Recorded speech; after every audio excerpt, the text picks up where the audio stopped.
Firstly, my name is Rima Buhaya, for those who don't know me, and I'm the Peace and Security Campaigner at Medact. As many of you will already know, Medact is an organization that works with health workers to do research and evidence-based campaigning to challenge the root causes of global and public health inequalities. We work on issues ranging from climate change, peace and security issues, economic injustice, and migration.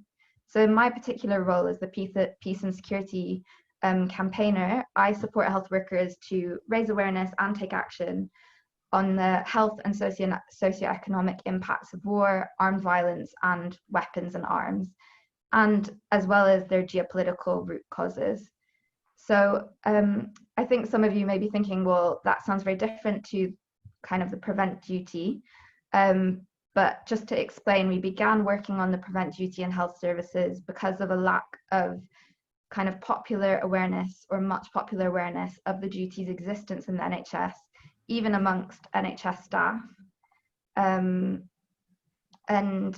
We had a few members actually coming to us with concerns about the duty and its effects in health services. So we believed that it fit within our interest in shifting conceptions of security to a more sustainable and health-focused understanding. And some of you may already know there's kind of a body of work around what sustainable security is and what human security is, and kind of advocacy to shift society towards that understanding, and eventually then to shift like legislation and policy to encompass that understanding of security. So it's also an issue that clearly mirrors in some way our work on access to healthcare for migrants. So with counter-terror and immigration policy being embedded into health services, and it also requires health workers to identify certain people either as ineligible or eligible for free care in the NHS, or in the case of counter-terror policy in the NHS as potentially, susceptible to being drawn into terrorism, which I'm sure someone will give a better definition of the prevent duty later on, but just kind of briefly, the prevent duty is in place across all public services in the UK that requires public servants essentially, or people within those public services, to identify people at risk of being drawn into terrorism. But as I said, I won't go into this too much now because our speakers today are much more knowledgeable about this and also will be speaking about this at length. So with that in mind, I'm really excited we've got a really great panel of speakers today. So I'm just going to introduce them. We've got, as I said, Dr. Hilary Aked, who's the author of this report and Medact's research manager. They're a writer and investigative researcher with a background in political sociology. We've got Dr. Tarek Younis, who is a cultural and critical clinical psychologist and currently a lecturer in psychology at Middlesex University.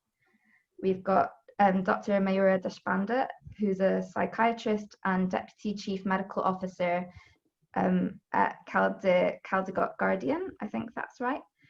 Southern Health, NHS Foundation Trust, and National Speciality Advisor in Secure Care, and in NHS England, NHS Improvement, works in NHS England, NHS Improvement.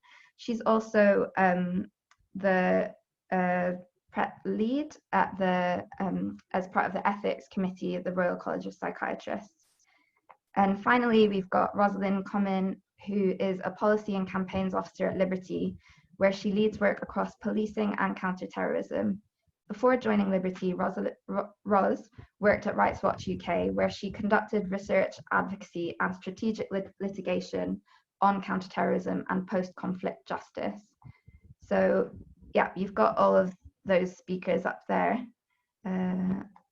And we've got now, I think 100 people have joined us today, which is great. More might join later. And just wanted to give some technical points before we start. So if you are having any technical problems, please do write into the chat box, and my colleagues Ayan and Ben, who are here today, will help you out. We're going to be moving on to the question and answer session for the final half hour of the webinar at around 7 p.m. if you do have questions that kind of come up while the speakers are talking, you can write them into the Q&A box. So I think, yeah, you should be able to see the Q&A box right at the bottom of your screen. And just so you know, if you want that question to be asked anonymously, you don't want the question to be read out with your name, there should be an option that you can check or tick that says send anonymously. And finally, the talks and the Q&A will be recorded. But as I said before, if you want to ask a question but you don't want your name to be recorded, you can actually choose to send the question anonymously. So I think with that in mind, we'll start. So we're going to start off with Hilary, who, as I said, is the author of the report that we're here to discuss today. So take it away, Hilary. Thanks, Reem, and just want to give a big shout out to Reem and the rest of the Medact team for making this whole project happen as well. And thanks to the rest of the panelists, and thanks to everyone for joining tonight. It's nice to see some familiar names in the list. I've only got about 10 minutes, so I'm going to kind of whiz through the findings. But first of all, I just wanted to take a moment to situate Prevent in the NHS in terms of the kind of wider political landscape at the moment. So it's kind of stating the obvious to say that we're having this event and publishing a report in the middle of a pandemic, and that pandemic has obviously thrown into stark relief racialized health inequalities in this country and around the world.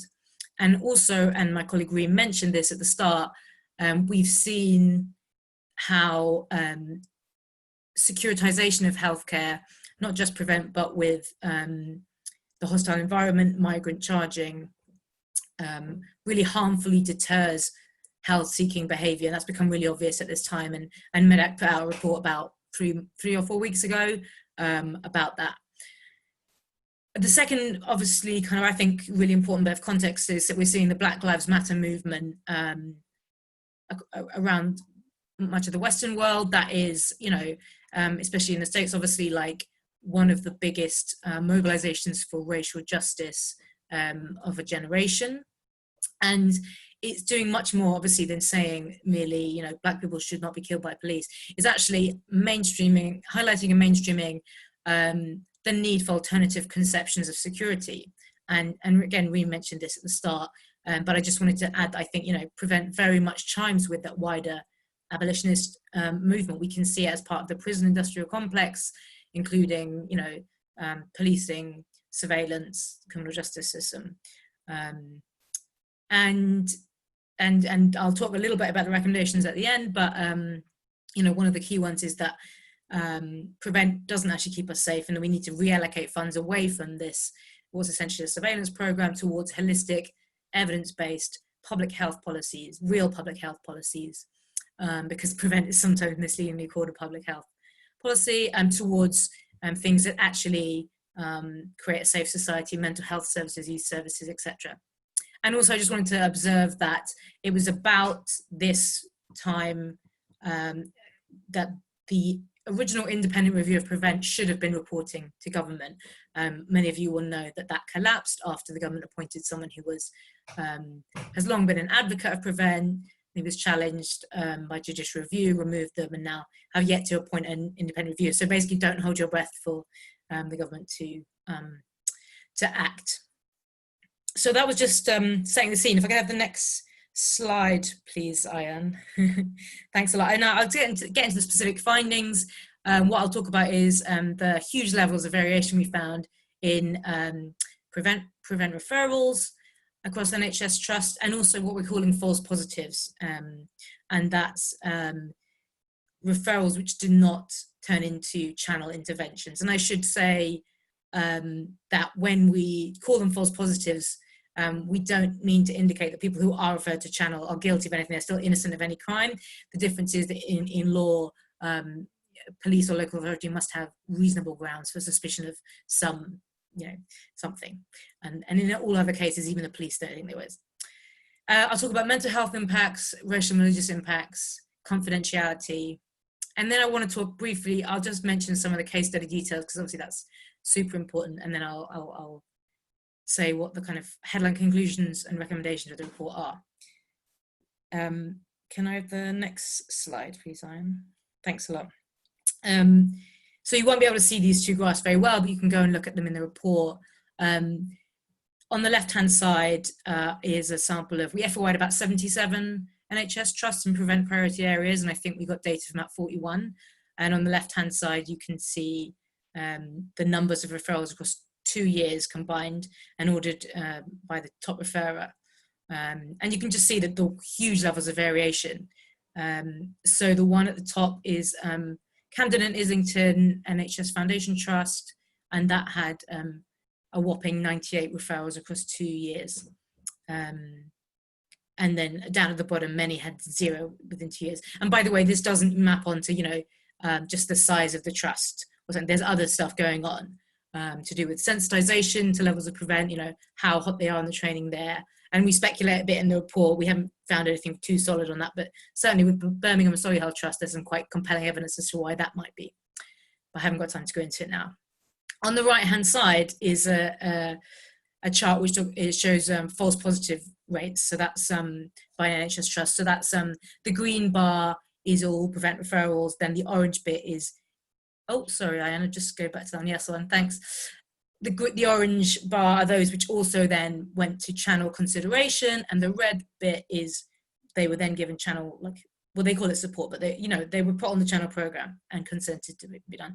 And just the thing to highlight there is that those 2 big bars there, those are 2, again, from Camden and Islington, that actually had a 98% levels of false positive referrals. Okay, moving on. Thank you. So in terms of the mental health impacts, I mean, our headline finding really is that prevent referrals can harm physical and mental health of the individuals concerned and of their families as well. And it can do this in multiple ways. I'll talk a little bit about case studies. You can read the case studies in the report. Prevent referral can really damage therapeutic relationships, and that sets back recovery. It interrupts care. And actually we found in some cases, medical professionals told us they believed that prevent referral and the trauma and the stress associated with it had actually triggered mental health problems in individuals with no prior psychiatric history. And in addition, patients choose to disengage from treatment as a result of the kind of mistrust that's generated by being referred to prevent and treated as a suspect terrorist. And we didn't find solid evidence of a wider deterrent effect, but certainly we found that health workers were concerned about potential for that. Secondly, we kind of interrogate in the report, the government says explicitly that it believes that people with mental health conditions are more likely to be drawn into terrorism. And we kind of interrogate the evidence for this and find that it's really not robust, despite about 40 years of empirical evidence. And we don't believe policy should therefore be premised on it. Some health workers in our study were very concerned that this claim would merely worsen pre-existing stigma that people with mental health conditions face. Another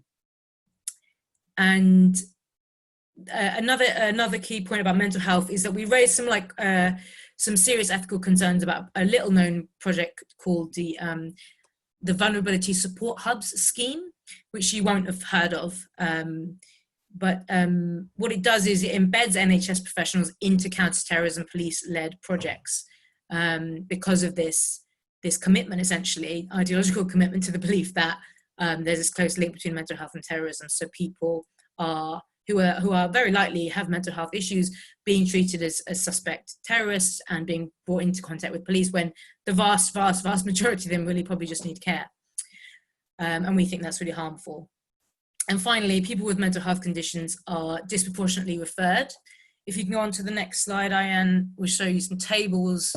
So the top table here, table 3, is referrals from 4 mental health trusts on the left-hand side versus 18 non-specialist or generalist NHS trusts on the right-hand side. And you can see that, for example, in 2017-18, the 4 mental health trusts had more referrals than the 18 non-specialist trusts combined. Table 4 beneath that digs down a little bit more into those 18 generalist trusts.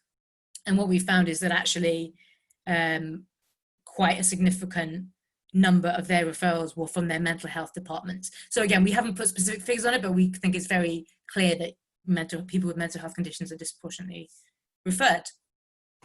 Can I have the next slide, please, Ian? Thank you. So moving on to issues of race and religion now.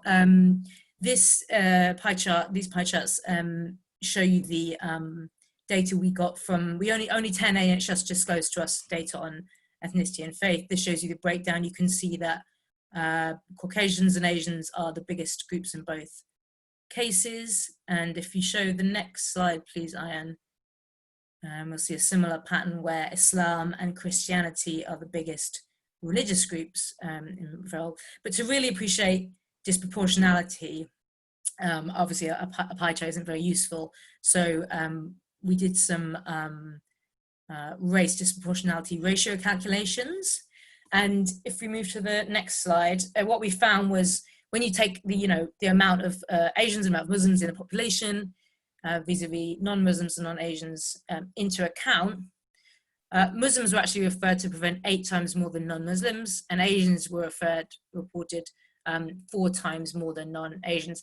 And if you look at the methodology we use, it's actually a really conservative estimate, but we thought that was safer. Moreover, our qualitative data indicates this disproportionality is very likely to be, at least in part, a result of discrimination.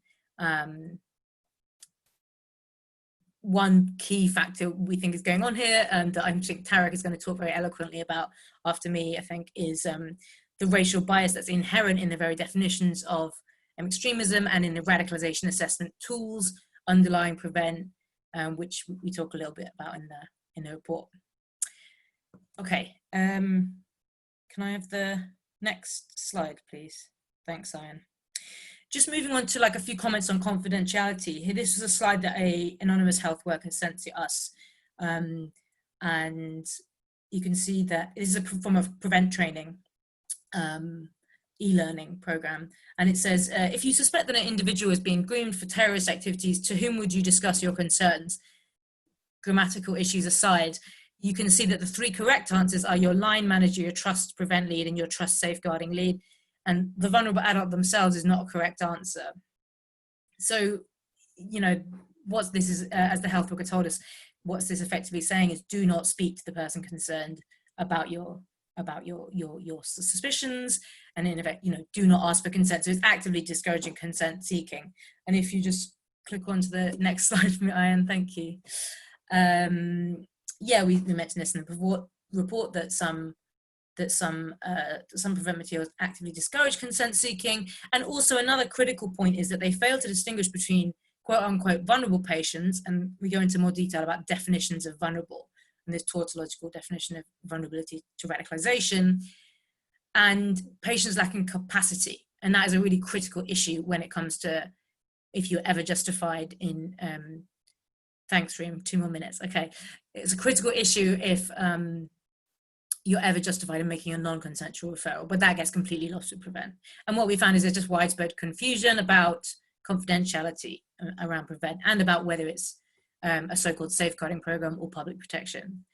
Many referrals happen without consent, unsurprisingly, probably. And we also finally concluded that Prevent, because it doesn't deal with imminent risk, non-consensual referrals can never rely on a public interest justification. We don't think there's really any grey areas here.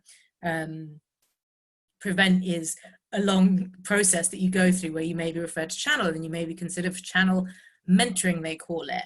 And so if it's that kind of long term, you're not really posing an immediate risk, and you're not, public interest justification isn't going to be there. If a public interest justification is there, it's not really a Prevent case. Okay, next slide, please, Ian. So just before I end, I'm going to touch on some case studies, because obviously the lived experience of people who are referred under this program is really vital. It's something we try to center at Medact. Yeah, this is just like how the Guardian covered the story today, the mental health angle they went with. They mention one case in which a psychiatrist referred an extremely paranoid and unwell schizophrenic man, and on reflection told us that he believed that this has damaged the development of a trusting relationship between the patient and his care team. In another case, a GP referred her acutely depressed and psychotic patient to Prevent before mental health services, even though she admitted she did not believe the patient posed a threat. And in the third case, I think I've mentioned this already, there was some evidence that Prevent referrals could even trigger mental health problems. One GP told us about a schoolboy, a teenage boy, with no previous history of mental illness, who developed obsessive compulsive disorder as a direct result, he believed, of the trauma and anxiety caused by his school referring him to Prevent. Now, what the Guardian didn't mention is that all these cases are BAME Muslim males. So I just wanted to stress that. There was something else I was going to say about case studies, but I've forgotten. Oh yeah, it was just that you don't often hear about these from health because of confidentiality and because of the shame and stigma that's often attached to being referred. So it was tricky to come by, but please do read the case studies if you read anything in the rather long admittedly report, because some of them are really shocking. Last slide, thanks Ian, and then I'll wrap up. We believe that Prevent referrals can really damage people's physical and mental health, as well as their families, in multiple direct and indirect ways. And so we think Prevent may actually harm the vulnerable rather than safeguarding them, as the government says. And these negative impacts are felt disproportionately by already marginalized minority groups. So we need an intersectional analysis that takes into account ethnicity, faith, mental health at the same time, because these are compounding variables. And because of that, we think Prevent risks exacerbating pre-existing health inequalities. And that is why that Medact has calls in a report for the Prevent policy to be repealed in healthcare. And I'll leave it there. Thanks. Great, thanks very much, Hilary.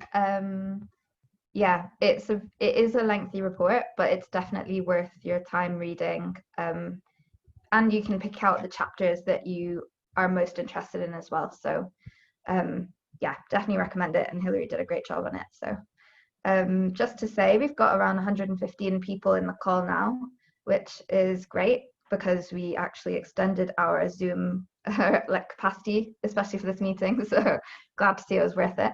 So next up, we're going to have Tariq Yunus speak. So just take it away, Tariq. Great. Well, first of all, thank you so much for having me. And, I just want to take a moment to really congratulate Hilary and Reem and the entire Medact team for publishing such a fantastic report. And, I can definitely attest to the difficulty and the challenges in researching the Prevent policy. So really, it's a fantastic job. And I think everyone who's listening, if you haven't, you have to take some time to read the report. So I'm just going to talk a little bit about racism. And I think it's important to explain why. I'm going to just really explain and sort of define racism. I think first, if we're honest about addressing racism, we can't really tackle that what we don't understand. And second, the reason why we really need to define and explain what we mean by racism is because we also have to acknowledge that there's enormous political and institutional force in misunderstanding racism. Unfortunately, much discussion on racism in healthcare often revolves around individual prejudice. And I would say, of course, I don't think that's by chance. However, one of the ways that scholars have conceptualized racism is by thinking through social conflicts, especially those moral panics involving national security, which make certain bodies more apparent than others. So if you take the examples of social conflicts like the war on drugs, the war on illegal immigration, the war on terror, groups are racialized and their bodies are made more apparent accordingly. Now, if you enact a policy on these social conflicts, like stop and search in the war on drugs, or hostile environment in the war on illegal immigration, or prevent in the war on terror, you're in effect institutionalizing a racist policy in accordance to that social conflict. In the war on terror in particular, we know very well in research that the threat to the nation, the idea of the threat to the nation, is racialized to Muslims and Islam in the British public's imagination.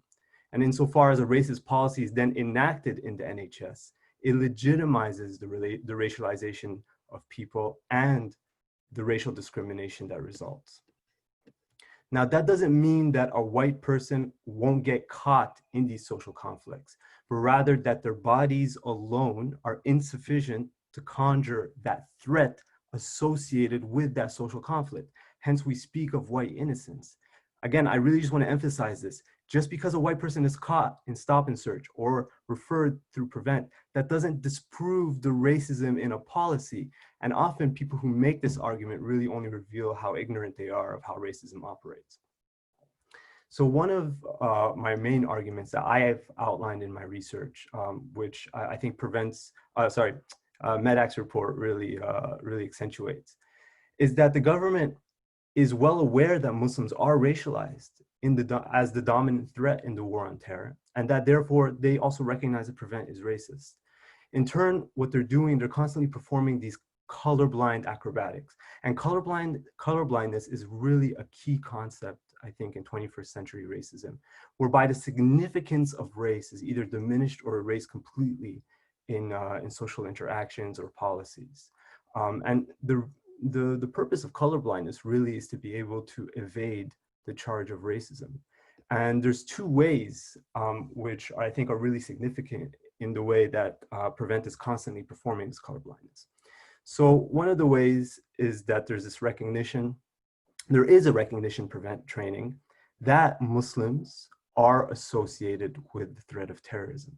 And in turn, we see slides, if anyone who's gone through Prevent training, you'll see slides where it's like, name 3-4 factors of what might be an indicator of someone who's vulnerable to radicalization. It'll be like isolation, sadness, anger, and attending a local mosque. Or, if we just hold on to that one, the purpose of that slide is that in a way they're trying to denote that, you might have some sort of association, some sort of commonsensical association between Islam, Muslims, and terrorism, but that it's wrong. And if you don't even want to take it from slides, if you go through, I went through numerous Prevent trainings, people will also say it verbally, they'll say like, is a vulnerability to radicalization putting on a headscarf? And then they'll be like, no, it's not. So what you see is this constant raising and erasing of race. Is it attending the mosque? No. Is it putting on a headscarf? No. It's this performative, this very, very performative version of colorblindness that's off. It can almost be boiled down to, please don't be racist. Don't look for signifiers associated with Muslims and Islam. In this, they might also emphasize the far right and remind people that white people can also be terrorists. But this really just adds to the colorblind performance, in which really racism is constitutive of the war on terror, first and foremost. So that's one of the ways in which Prevent training itself both recognizes and erases constantly the significance of race. But the second one, which I think is really important in terms of this report, is that Prevent training is simply chock full with all these unsubstantiated claims and statements of like just sheer psychology talk. And my argument here is that mental health actually and psychology really serves as one of the more substantial colorblind strategies, I think, in racial conflicts today. When we speak very broadly of people's vulnerabilities, which Prevent does, they're going to be highlighting isolation, sadness, anger. It not only erases the centrality of race from the discussion, but it also makes then all vulnerability suspect, leading then to those racist referral rates of people with mental health issues, which many of whom haven't made any sort of ideological statements whatsoever that Hilary had mentioned. So this not only worsens mental health outcomes as we've seen, but again, as Hilary mentioned, this now directly implicates access to mental health. I think for me personally, ever since people have been learning about my work, I've seen many Muslim men and women come to me who are simply now requesting for mental health services that are not securitized. And you got to think about that. That's really, really gutting, because I can't simply tell them like, okay, now go, just go to the NHS and don't worry about it. I think what was really striking is I recently got a Muslim male young adult who was asking for a psychiatrist who's politically safe. So he wasn't even asking for a Muslim psychiatrist or, you know, an ethnically matched psychiatrist. You know, we're past ethnic and religious matching now. Policies like Prevent really have ushered a new era where the determining factor in finding help and support is based on those who are complicit in systems of oppression, of which a racist policy like Prevent is an example. Which then always then begs that question, what can be done? And incidentally, I always like to mention this, you know, I happened to be part of an email correspondence once with the designers of online Prevent training. They sent this new module to a bunch of Muslim NHS professionals, asking them if it's discriminatory. You know, and I had to tell them, well, if you're asking the question to a bunch of Muslim professionals, then yeah, you know, it's probably terribly racist to have the public refer pre-criminals based on gut feelings. You know, it doesn't matter what you have in your slides, just the very fact that you feel like you have to double check on that is indicative of something. So if the issue with institutional racism then is less about individual prejudice and more about policies which legitimize commonsensical prejudice on really like a very paper-thin, see it, say it, sorted type of logic, then we also have to note that unconscious bias training and diversity really have very little to remedy in this regard. And as Sivanandan said in 1982, you know, dismantle institutional racism. Don't ask me to give you racial awareness training. You know, we need a change of policy and a serious interrogation of the war on terror, and not just better training to make people feel better about themselves with a certificate at the end. And I think I'll just end on that. I think that note that, that Hilary had mentioned as well, which I think is very significant. I think given that the UK police budget is one of the highest in Europe, and now there's this revitalized and very legitimate discussion right now that's happening on defunding the police. I really want to emphasize that Prevent and counter-extremism and all these pre-crime strategies, they are not alternatives to policing. They simply relegate the problem of racist social control elsewhere, which in neoliberal societies like the UK is just by responsibilizing the population to police themselves, which of course still occurs under the austere gaze of the state. I think, again, we need to demolish these racist institutions and policies. And I think in 2020, we're truly done with all the window dressing that comes with training and diversity. Thank you. Great. Oh, you can maybe hear my alarm going off. You were just on time, Tariq. Thanks so much. Yeah, we've got a few questions in the box, so I'm glad to see that. I think your talk raised a lot of questions. So just a reminder that you can actually put your questions in the Q&A box, which is just at the bottom of your screen. And yeah, thanks very much, Tariq. We're going to now hear from Mayura. So Mayura, if you would like to begin. Thank you very much, Reem. And thank you to everybody really who's worked on this report and my fellow panelists. Thank you for inviting me to speak now. I've read with enormous interest this report, and I'm very struck by a number of its findings and conclusions. It's very thought-provoking, if not deeply troubling. Clearly, because of my professional background as a forensic psychiatrist, I've paid particular interest to the findings relating to the interface of Prevent with mental health and the impact on mental health. So I'm going to start by just talking about the Royal College of Psychiatrists position statement, which was published in 2016. This is called Counter-Terrorism and Psychiatry, and this can be found on the college website. So this position statement represents a review of all the available evidence at the time. And I think it's fair to say the evidence hasn't moved on significantly since then. And also had input from mental health patients and carers. So this report basically concluded that terrorism is, as you can imagine, a complex, multifactorial and polymorphous area, that the prediction of any future event, but especially the prediction of risk to others, and within that, the prediction of the risk of future terrorist acts, is extremely difficult and highly likely to be inaccurate. and that the use of any tools designed to predict such risks must be subject to proper scrutiny and evaluation. The position statement goes on to remind psychiatrists that their primary duty is, as ever, to their patients, and that they must act in the best interests of their patients at all times. It also recommends, not surprisingly, further research and cautions against jumping to conclusions about causal relationships between mental illness and violence, or indeed between mental illness and the risk of terrorism.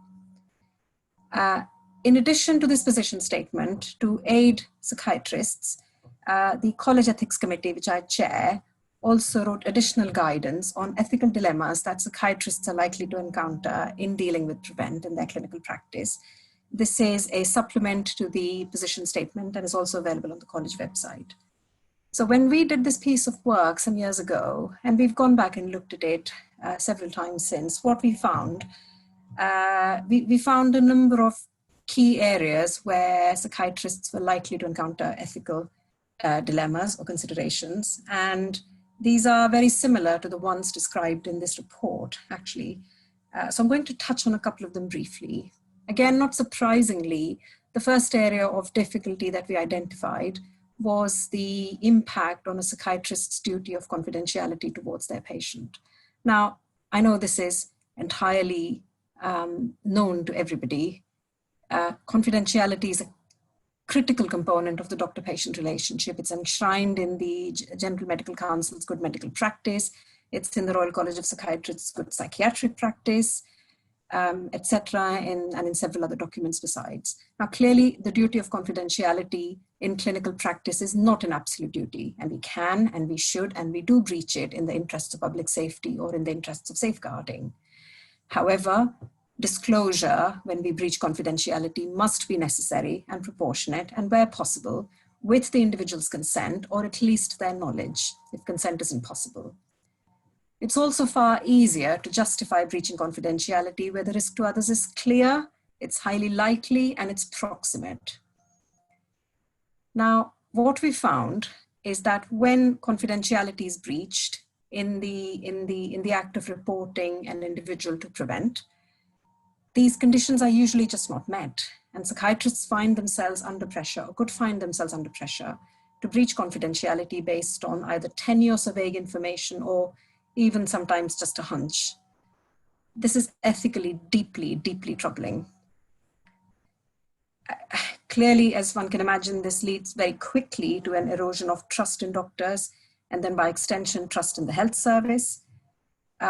That risks itself increasing stigma, and then that discourages the very people who need mental health services most from accessing them. Now, the other area I want to mention is that of risk assessment. This was an area that the college spent quite a lot of time thinking about, both the group that worked on the position statement and the ethics committee. Psychiatrists, mental health services, clinicians who work in our services, we all do risk assessments all the time. But as numerous scientific studies and reviews have found, the evidence-based for most formal risk assessment tools that are designed to predict the risk of harm, the risk of future harm to oneself or to others, is pretty poor. And therefore, the current advice is to focus on providing health and support in a timely fashion to those who need it, rather than being influenced by flawed risk assessment tools. If that's the case for most risk assessment tools in psychiatry, then it must be true of any risk assessment tool that's specifically intended to prevent the risk of future acts of terrorism. What we've tried to do is make psychiatrists especially aware of this. Now, as this review finds, and as the Royal College of Psychiatrists position statement makes clear, there just isn't robust evidence that people with mental illness are more likely to engage in acts of terrorism. Perhaps there are studies that show association, but as the review has stated quite clearly, association is not causation. And as I say, perhaps there are studies, I don't know. However, this idea that having a mental illness predisposes one to committing acts of terrorism, or even increases one's risk of engaging in acts of terrorism, merely serves to further increase stigma for certain communities and sections of society. Now, we also noted in our ethics guidance back in 2016 that there was perhaps a risk of any form of dissent then being seen as extremism. Surely in this country, in this day and age, people have to be able to express views that don't agree with prevailing political views without running the risk of being deemed to be extremist. Now, I note the finding in this review that people with mental illnesses are disproportionately more likely to be referred to Prevent. Is this surprising? Sadly, not at all. Is this troubling? Deeply, deeply, deeply so. The idea that having a mental illness somehow predisposes an individual to commit an act of terrorism, however, appears to have taken hold in popular imagination, sadly. This isn't helped by the lurid reporting and speculation that breaks out in certain parts of the media after every terrorist event. You only have to go to get onto Twitter after any such act. But this finding that people with mental illnesses or people who are in contact with mental health services are more likely to be referred to Prevent, if this is the case across the land, it's a really important wake-up call for all of us, and especially for those of us working in mental health services. Our patients can be some of the most marginalized and disadvantaged people in society. And I would suggest that we would forget our own ethical, clinical, and professional duty to them at our own peril. Now, as a forensic psychiatrist who has spent many, many years working with adolescents and adults in a variety of secure settings, I'm the first one to agree that we are members of society ourselves, those of us who work in mental health services, and that our duty of care is never only limited to the individual before us in clinic. There is a wider societal imperative on us as it is on all of us. However, we must be wary indeed of what may well be creeping securitization of our services. So while psychiatrists as members of society should and do have a duty to do their part to keep us all safe, I'm not for a second arguing against that. We also have a duty, I believe, to question and challenge these sorts of arrangements and duties. Psychiatrists must do what they are trained to do, which is to assess, diagnose, and treat mental disorder, look after and help people. And we must act within our areas of expertise, and we must be very mindful of the impact of our acts on others. Now, I'm going to finish by just making this plea, I suppose. I know that one defense of Prevent sometimes is that when some people with mental illnesses or disorders have been referred to Prevent, they've then been able to access mental health input because of that referral, when they otherwise might not have been able to do so. While that's excellent, I would so prefer, as would every one of my colleagues, I would so much prefer to be able to offer input, help, and support to people who need it without having to put them through a referral to Prevent myself.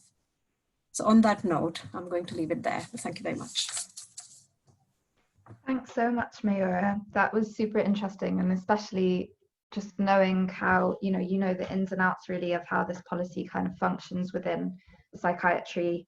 And it's just great to hear you talk about it and talk about kind of challenge the whole premise of Prevent itself, saying that there must be the possibility or space for dissent. And yeah, I'm just very glad that you've brought that up. So thanks very much. And so I feel like it leads on quite well to Roz, because I'm sure Roz has thought a lot about this kind of issue of people coming through the criminal justice system or coming through Prevent or other services to access wider services as well. So I'm just going to move on to you now, Roz, from Liberty. So thanks very much.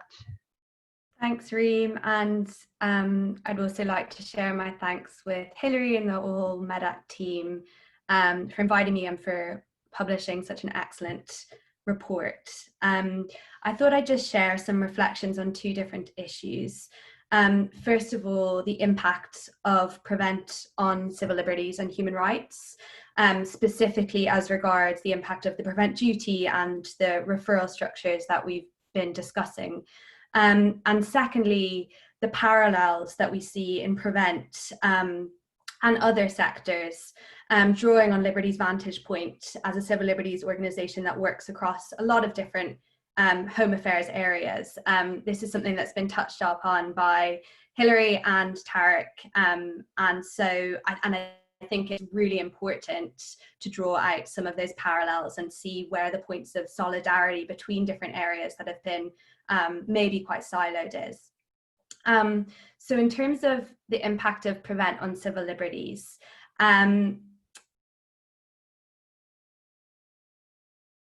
issues with Prevent, which is developed in the report, is the definition of extremism. So the definition of extremism under Prevent is vocal or active opposition to British values. That's incredibly vague, and it's been deployed in ways which are really concerning from a human rights perspective. And as Prevent has been expanded, it's being expanded into the private sector, expanded into the family courts, that this fundamental issue with the definition of extremism under Prevent has never been addressed, and is compounded with the vagueness of the indicators of extremism and the other markers which other panelists have pointed to already. And why that definition is concerning is that it casts dissent or speech or conduct or behaviour that challenges orthodoxies or as dangerous rather than an essential part of critical inquiry. And how we've seen that deployed is to capture protected political speech, so activism on Palestinian rights, for example, climate change activism, protected religious expression. So there's been documented case of a woman being subject to questioning under Prevent for beginning to wear a hijab, as well as entirely innocuous behaviour. So Liberty represented the family of 2 young children, aged 6 and 8, who were questioned under Prevent for playing with a toy gun. And the local authority in that case, when Liberty threatened legal action, admitted that they wouldn't have subjected the kids to that kind of questioning if those kids were white. And so this has a chilling effect on the exercise of fundamental rights, expression, association, freedom to manifest religious belief. And this has been evidenced by studies which show that it leads to a very pernicious form of self-censorship. So one study by a professor at SOAS, Professor Scott Bowman, found that students, particularly Muslim students on university campuses, were choosing not to manifest their religious beliefs, not to exercise political expression, by deciding not to take certain books out of the library, or engage in student activism, or attend spaces that were cast as suspicious, for fear of being labelled as an extremist and stigmatised. So that's really concerning from a civil liberties perspective. The second issue, which I've alluded to already, is the discriminatory impact of Prevent. As the report details, and as we're all familiar with, Prevent disproportionately impacts Muslim communities and communities of colour who are perceived to be Muslim. And Prevent, as initially conceived, was directed to explicitly target Muslims, and then has kind of been superficially expanded to apply to other groups. And, you know, as Tarek has set out, often in defense of Prevent, people will point to its increasing application to far-right extremism. And of course, that can't be deployed to shield the policy from the charge of structural racism. But also expanding a policy to kind of cast more communities as suspect doesn't justify measures which target people for what they are perceived to think and believe. And Prevent, like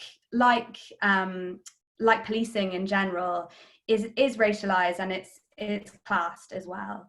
The third kind of human rights and civil liberties issue I wanted to speak about was the kind of dynamic of co-option, and how the Prevent duty specifically co-opts public sector workers to effectively act as the long arm of the police and gather intelligence on people. And this is, you know, expanded on in great detail in the report, so I won't pause on it for too long, but we share concerns that this undermines relationships of trust between teachers and students, doctors and patients, social workers and their clients. And we share concerns about how tensions between the Prevent duty on the one hand and duties of confidentiality and safeguarding, which in essence have materially different aims to what the Prevent strategy is hoping to achieve. And I think how we see this manifest from a human rights perspective is not only difficulty in terms of accessing services, but also the quality of service people receive, and you know what they might be willing to share in particular settings for fear of their details being passed to the police. And I echo what Mayura and Tarek have said about, how often Prevent referrals ultimately being passed to a different service is sometimes pointed to as a marker of success. But what that completely overlooks is how that engagement has been securitized and the harm that causes, not only to people's identity, which is a fundamental element of the right to privacy, the right to private life, but also really tangibly, people's data is passed to the police under this strategy and kept in a centralized database. And I'll touch on that next, but I think that harm has to be borne in mind. And so in terms of data under Prevent, campaigners and people impacted by Prevent had long been concerned about data collection and storage and retention and sharing under Prevent. And last year, Liberty did a series of FOIs, which revealed that there was a centralized Prevent database, which kind of swept up and captured all referrals under Prevent. And this really challenges the characterization of Prevent as a safeguarding mechanism built on safeguarding principles, and it sharpens concerns about it being a police-led strategy. And what we found out from those FOIs was that any referral the police receive, no matter how malicious, misguided, or misinformed, that is included on the database. People are often included without their knowledge or their consent, and that makes it immensely difficult to challenge your inclusion on that database if you don't know you're on it. And third, another thing that we found out from this FOIs was that there's no definition of a referral. So, a teacher or a healthcare provider could call the police to ask for advice, and the police could define that as a referral. So people could be unwittingly referring people to Prevent.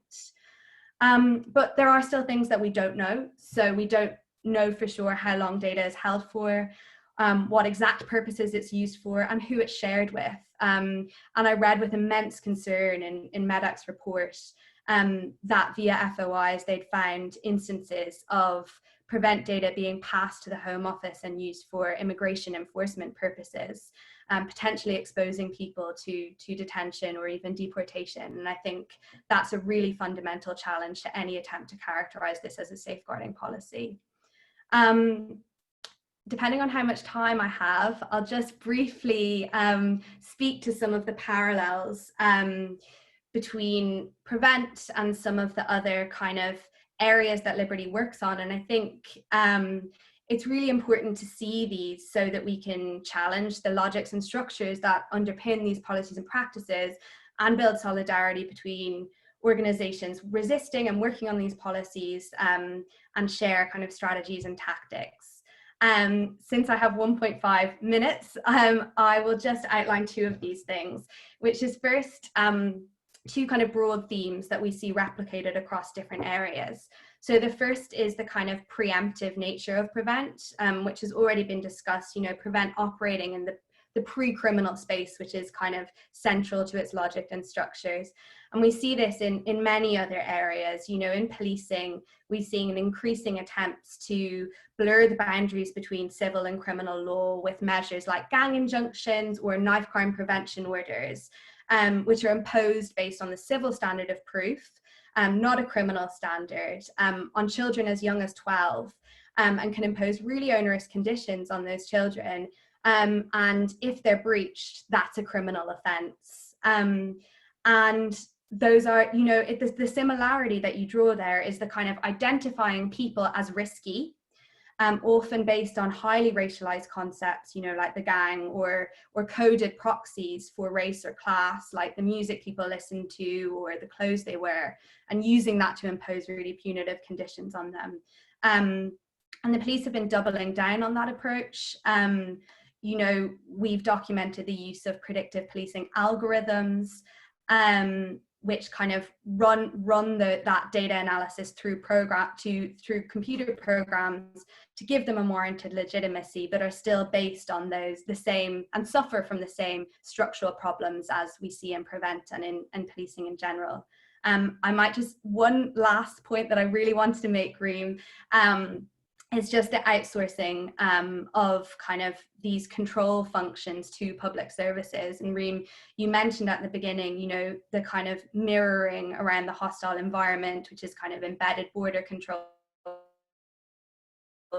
And I think similarly there, we see this really diffuse network of service professionals tasked with implementing this policy, but control remains very centralized. And that's what we see in Prevent as well. You know, when you look at the right to rent under the hostile environment, private landlords are tasked with checking the immigration status of people who seek to rent property. But control is ensured by the existence of a criminal offence for landlords who fail to do that. And that's a pattern we see mirrored in the operation of Prevent, and is immensely concerning. Great, thank you, Roz. And yeah, I hate being the person who has to hurry people up, but that's my role as chair. So yeah, thank you so much to all the amazing speakers. It's a shame we're not like in some big hall, so that we, you know, I think that you guys definitely deserve it, you know, to be clapped right now, because yeah, it's just been so informative. We've had a lot of comments saying that people have learned a lot from the talks, and there's been a lot of questions so far. So just a reminder, so we're going to move into the Q&A bit of the session now. We might run over by 5 minutes or so. So as I said, please do write your questions in the Q&A box, which is at the bottom of your screen. And we do have quite a few questions already. So if you do write a question, it doesn't mean that it will definitely get asked. And I will be taking 3 questions at a time. And depending on how long it takes, we might get 2 rounds of questions. So I just wanted to also put a plea into the panelists to make your responses to the questions as concise as possible, so that we can respond to as many questions as possible. Yeah, if you have a question directed at a particular panelist, please indicate in your question that you'd like to ask that person. So I have seen that happen already. And if you are sending in a question, if you're sending in a question through the Q&A box function, there is actually a, you know, there is a box that you can tick that I see many people have to say that you'd like to send your question anonymously, if you so wish. Yeah, so I am going to begin with some questions, and just to say thank you very much to the 100 people who've stuck around until now. So I'm just going to begin with some questions that have come from the box. So I'm going to read 3 out, and then I'll pass it on to the panelists to respond to. So the first question is, what surprised you the most about the field work, and what are the most important consequences of your work, with the caveat that this person hasn't read the full report. So I guess that one is maybe aimed most at Hilary. And then another question is, could you please elaborate about the ethical concerns about the vulnerability support hubs? Who, if anyone, is raising questions about this? Again, seems to be aimed at Hilary, but I'm sure others will have something to say about this too. And then another question to Mayura. Do you agree, and this one's by Shazad Amin. So do you agree that there's now sufficient evidence for the Royal College of Psychiatrists Ethics Committee to make a clear statement that Prevent has no place in the NHS on ethical grounds? So yeah, I'll just pass that over to you guys, and if you want me to repeat anything, just let me know. Maybe Hilary, did you want to start with that first question? Sure. So the first question was, what surprised us most about doing the field work? Yeah, that is an interesting question. I guess Tarek's already mentioned the obstacles to researching this area, and that wasn't a surprise. We know that anything to do with national security is mired in secrecy. I think one thing that did surprise me was how ill-informed many people are, and that's not to place the blame on health workers at all. There's been a mire of misinformation at the heart of Prevent training. I mean, we say in the chapter on confidentiality that the policy is basically reliant on confusion to survive. You see some health workers, including the president of a prominent Royal College, saying, oh, but I think you shouldn't ask for consent to refer because it's about public protection. Other people understand that it's being classified, at least, legitimately or not, we think probably not, as safeguarding, and therefore, as any health worker would tell you, good safeguarding is consensual safeguarding. You should ask for consent, as Mayura described. At the very least, you should inform the person that isn't happening. So it did surprise us. We hope that our report contributes to the body of other work that it builds on in creating greater awareness and hopefully mobilizing some more resistance from the health community to this harmful policy. So I don't know if anyone else wants to add, or should I answer the second one and then pass on, Reem, or what? Yeah, I think so, if that's all right. Okay, so yeah, the most important consequences, just to be brief, I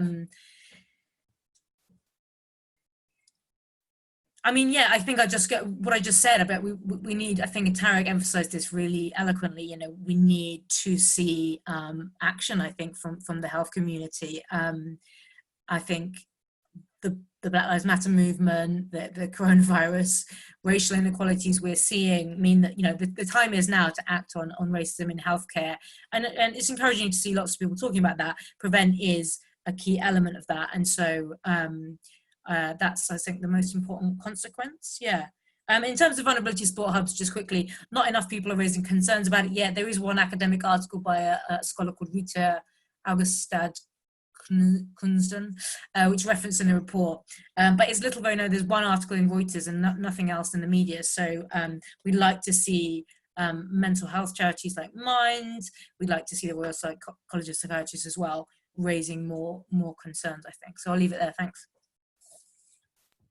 I wonder if, did anyone on the panel want to kind of speak to that point about the vulnerability support hubs, like what kind of concerns there might be about its existence?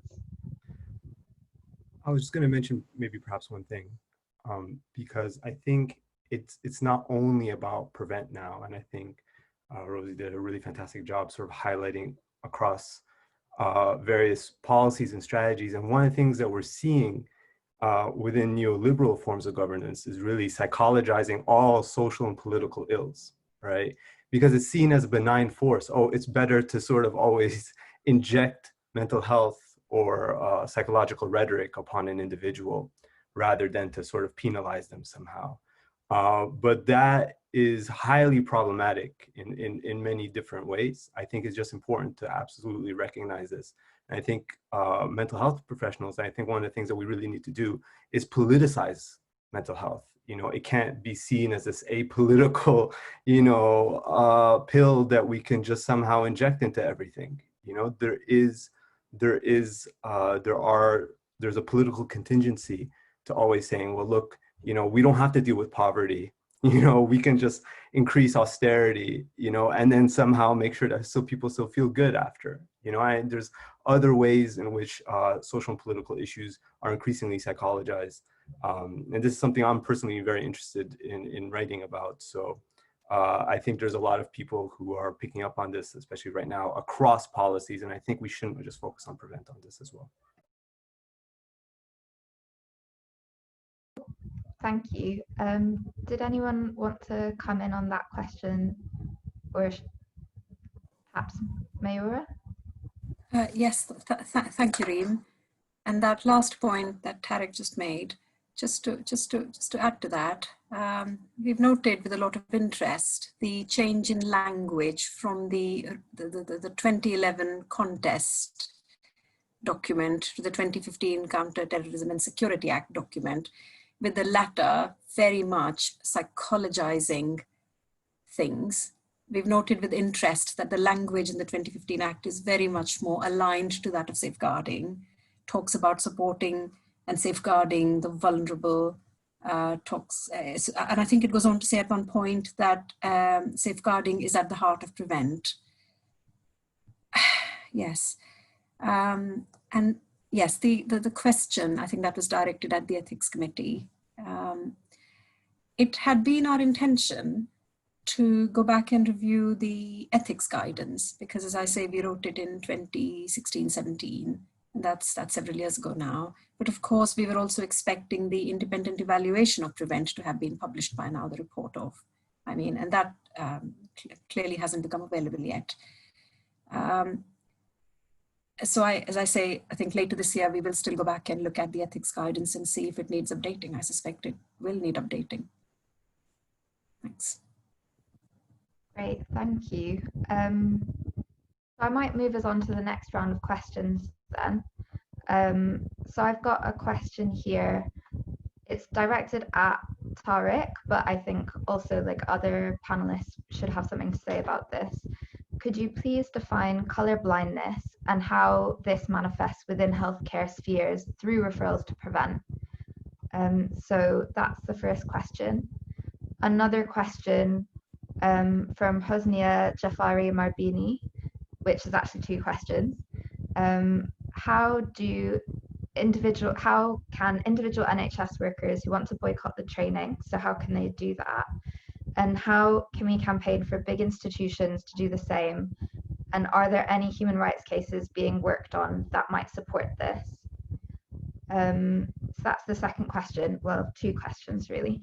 And then finally, this one I think is quite a quick one maybe, from Shazad Amin again. Is it lawful for public bodies like NHS trusts to refuse to disclose Prevent referral data? So I'm sure for those of you who've been involved with, doing freedom of information requests, this question applies to you guys. So yeah, I guess, so we'll start off with that question about colorblindness. So I wonder, Tariq, do you want to start us off, and then we can go to others as well? Sure. So I think that's a great question. I think for many people, colorblindness can be a little bit confusing. I can recommend the book, The New Jim Crow by Michelle Alexander, and she talks about the mass criminalization of the Black population in the United States. I mean, colorblindness, if you want an analogy, it's simply just saying, you just tell cops to go out and look for drug users and drug dealers, right? And you're presuming that, such as things like whatever terrorism are just generic concepts, that they're not inherently racialized. And that's what I was trying to explain in terms of the social conflict itself. The war on terror could not exist without a society in which there is a racial hierarchy. And that's really, really significant to really emphasize. So if you tell cops to go out, okay, go look out for drug dealers, what a politician can say is that, I'm not racist. I'm just telling them to go look out for drug dealers. And if it just happens to lead into mass incarceration of Black people, well, that's what it is. But I never told the cops to go look out for Black people, you see? And that colorblind rhetoric whereby race is either diminished or rendered insignificant, especially in training, and I'm really highlighting training here, whereby it's really quite significant. Prevent has in terms of the training experiences, many of the people I spoke with in my research, they experience Prevent training among at least the majority of racialized Muslim NHS staff that I spoke with. They all experienced it as racist. Now you have to ask yourself, how can a training be experienced as racist if it's not being said overtly, right? And this is that concept of colorblindness, whereby it's not about these sort of explicit, forms of verbal abuse or designations that this is, terrorism is about Muslims or whatever. That actually comes out still nonetheless. But it's about denying the fact that, hey, the war on terror is commonsensically associated with Muslims and Islam. And this has a long history, especially within the Western world. I mean, Hegel and Voltaire spoke about Muslims as as people who are fanatics, you know, and I think we need to recognize, we have to take these sort of historical and sociological realities into consideration. We can't just take this very apolitical, ahistorical view on a policy. And that's why when it became a statutory duty, I mean, that is a quintessential ahistorical, asocial implementation of a policy that does not at all recognize the racialization of certain concepts. Great, thank you. Do any of the other speakers want to come in on specifically on the point of color blindness and how it functions within health services or elsewhere within society? I mean, I would just echo what Tarek said, essentially. We had some really interesting responses from health workers declining to take part, and one of whom is quoted in the report anonymously, sort of saying, I don't think it would be useful to speak to me because where I work now, you know, the nature of the population is, I can't remember the exact wording of it, but basically saying there aren't any ethnic minorities here, it doesn't really apply. Likewise, people pointing out that even though they work in very like ethnically homogenous areas, Prevent training was still deemed very applicable to them. So even while pointing that out, they're still acknowledging and reinforcing that normative association with communities of color, which, as Tarek says, is inherent to the war on terror. There's this racial subtext running throughout it. Just to add as well that we use this parallel of stop and search, as Tarek said, you know, people aren't being sent out and told to look for Muslims, but they draw on images of popular culture, and they operationalize these vague categories like extremism in ways that are informed by dominant narratives around risk. And the more discretion they have to do that, and they're basically literally explicitly being told, trust your instinct, then again, it's not to blame the health workers themselves. This is such a ridiculous, absurd kind of and dangerous task they're asked to be doing to spot pre-terrorists. That's kind of the inevitable outcome. Yeah, I'll say that. Great, thank you. So just gonna move us on to the next question. So there was quite a few questions in the box about, you know, how can we kind of campaign against this, or how can we support health workers who maybe want to campaign or challenge Prevent at all. So I actually might I'm gonna just give this question over to Mayura and also to Roz, just to talk about this maybe more broadly, but also just to say that at Medact, later on before we close, I'm gonna say that we're hoping to begin working on this. So I'll just pass on to one of you to respond to this. And no pressure to respond if you feel like you don't have anything to say. Thank you, Reem. I suppose I would say that from a clinical perspective, as a clinician, I think the key thing for individual clinicians in the course of their work is to be entirely aware at each point the ethical traps that there are within this. And that really is the point of us writing very specific ethics guidance and then promoting it and doing talks and so on and so forth with our colleagues and with services.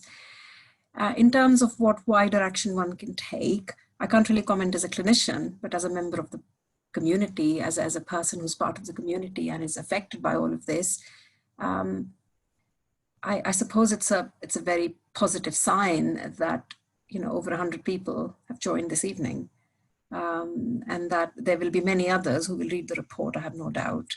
And there will be many, many more others who will look at the recommendations of this report and go back and ask questions. I think the key thing for me is, or the key thing from the review itself is that is the lack of awareness out there. I think Prevent training can be seen as very innocuous. You know, it's half an hour of your life. Well, so what? You sort of squeeze it in between clinics. And the implications of it, I think, can perhaps not be obvious to people. So, the first task for me, I think, is raising awareness, which you're doing. And then the next task, I suspect, is to ask questions and challenge. Great, thank you, Mayura. And Roz, I also forgot about the second part of that question, which was, you know, are there ongoing kind of human rights or legal cases around Prevent? So yeah, if you wanted to just like speak to that. Yeah, I think on the kind of general question about resisting Prevent and how we can do that, I think one of the Prevent in that it does co-opt teachers, doctors, nurses, social workers to implement this policy is also this window of opportunity for campaigning, because it brings different professionals who aren't necessarily comfortable with these services being kind of infected with the logics of counter-terrorism, and aren't comfortable with, you know, this system set up where there's this pathway to just pass details to the police in the way that Prevent is structured. And I think there's been phenomenal campaigning work around this, particularly kind of student activism and in teachers' unions, to try and galvanize some of those kind of groups to put their concerns on the record and raise their concerns with this strategy and say, no, this isn't how this should be structured, and actually say, you know, there needs to be this kind of bright line between our services and these services that we're working in and those kind of structures of enforcement and control. And I think there's enormous opportunity to do that more in healthcare and to start building resistance at a really grassroots level, and between the different sectors that Prevent co-ops. I think there's been a lot of kind of voices, but there hasn't been a kind of campaign that brings all of those together. I think in terms of whether there's any ongoing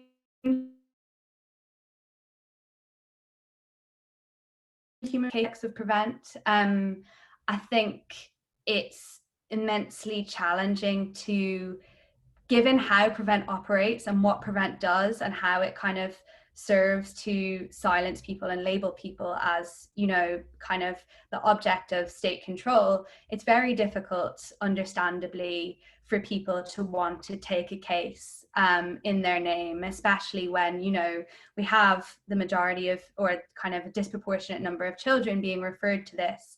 It's very difficult to get those kind of cases off the ground. But there are cases which have challenged and successfully challenged aspects of the strategy and how it operates. I think one thing that I pick up on as well, which Hilary and Tarek touched on in terms of difficulty doing research on Prevent, you know, Hilary mentioned it is in the kind of national security area. There's a real paucity of transparency, but I think there are very basic things which haven't been disclosed. You know, the report mentions kind of the faith and, you know, religious belief of people who've been referred to Prevent. There's bizarre categorizations like people under 20 rather than children, which would be the normal way to categorize the data. So it's not properly disaggregated. And then there's been kind of expanding categorizations in those reports around people who have mixed or unstable ideology, which never been properly explained. So I think the data quality is a real issue. And that's, again, something that I see across the work that I do on policing, you know, powers that have been on the statute books for decades. There's a real inadequacy in the data that's released. And that has implications for the kind of ability to debate and discuss these policies, but also hold the authorities to account, and is particularly concerning when there's such serious evidence of disproportionate use against particular communities. Great, thank you so much, Roz. So I think we're going to have to wrap up there.